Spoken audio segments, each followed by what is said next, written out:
දෙනෙකුට විතරයි. නමුත් 1958 වෙනකම් ඕක පැවතුණා ඔය විදියට. 1958 එංගලන්තයේ ඉතිය බාලදක්ෂයෙක් එයා මුළු බාලදක්ෂයෙක් ලෙස්ලි මිෂල් කියලා. එයා 1958 දී එයාගේ ගුවන්විදුලි එයා රේඩියෝ ඇමටර් කෙනෙක්. එයාගේ ඇමටර් සෙට් එක හරහා එයා 200 දෙනෙක් එක්කව කරලා ඉස්සෙල්ලාම මේ ගුවන් ජැමරියක් පැවැත්වුවා දින දෙකක්. ඒක තමයි පළවෙනි ගුවන් ජැමරිය. එතෙන්දී නොයෙකුත් මේ ඒක ආගෙන හිටපු අනිත් රටවල ඉන්න රේඩියෝ ඇමටර් විශේෂයෙන්ම ඇමරිකාවේ ඉන්නවා ලක්ෂයකට වැඩි ඉන්නවා රේඩියෝ ඇමටර්. ඉතින් ඒ අය තම තමන්ගේ ගෙවල් ළඟ තියෙන ඉස්කෝලවල බාලදක්ෂයෝ ටික බාලදක්ෂයෝ වෙන්න ඉන්න දරුවෝ අඬගාගෙන ඒගොල්ලෝ පටන් ගත්තා මේ ගුවන් ජැමරිය.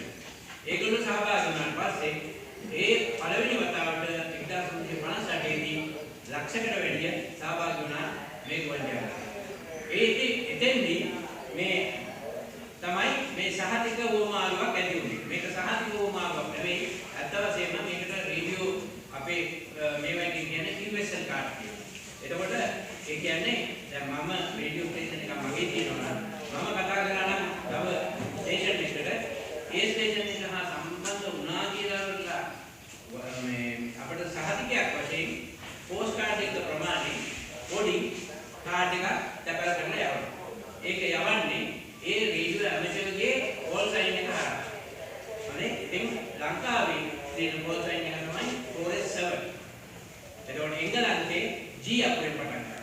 G ඒක ප්‍රාන්ත වලට බෙදලා තියෙනවා. එංගලන්තයේ මේ විචාර රූපක් මේ කොටස් වලින් බෙදලා තියෙන ඉඳ ඒ ප්‍රාන්ත වලට අනුව G 1 2 3 4 5 6 කියලා ඒ විදිහට බෙදලා තියෙනවා. ඇමරිකාවේ W, ප්‍රංශයේ F. එතකොට ඔන්න ඔය ආකාරයට ඕස්ට්‍රේලියාවේ V. එතකොට ඉන්දියාවේ VU2. ඉතින් අන්න ඒ විදිහට කෝල් සයින් බෙදලා තියෙනවා. ඉතින් ඒ වගේ ඒ අයට තව මේ දින සමාන. එතකොට තව මාත්මෙක් ඉන්නවා. ඒ මාත්මයා දැන් ඒ උදයාලාපෝල් කියලා මානවරමින්න මාත්මෙක් ධර්මරාජ විද්‍යාලයේ ආරි ශිෂ්‍යෙක්.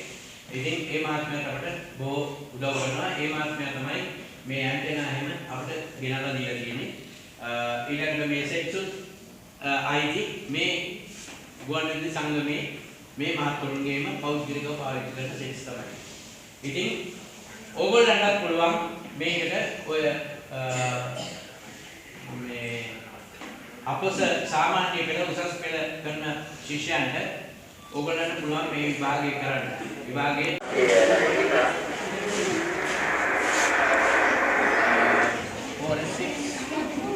චාරියාකරණය යෝධිත පොලිස් එයාරේ අපි ප්‍රශ්නයක් අහන්නද?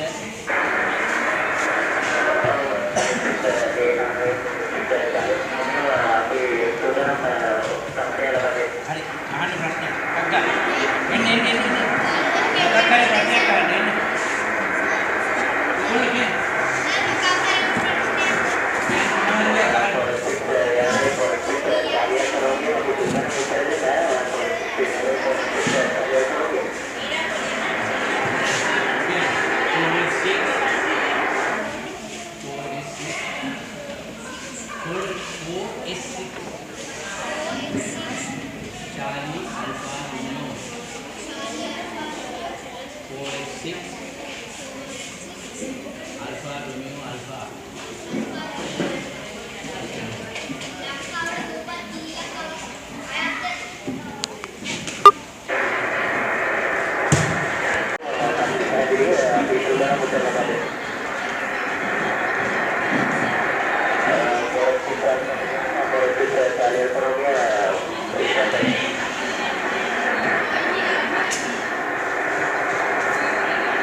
Gracias.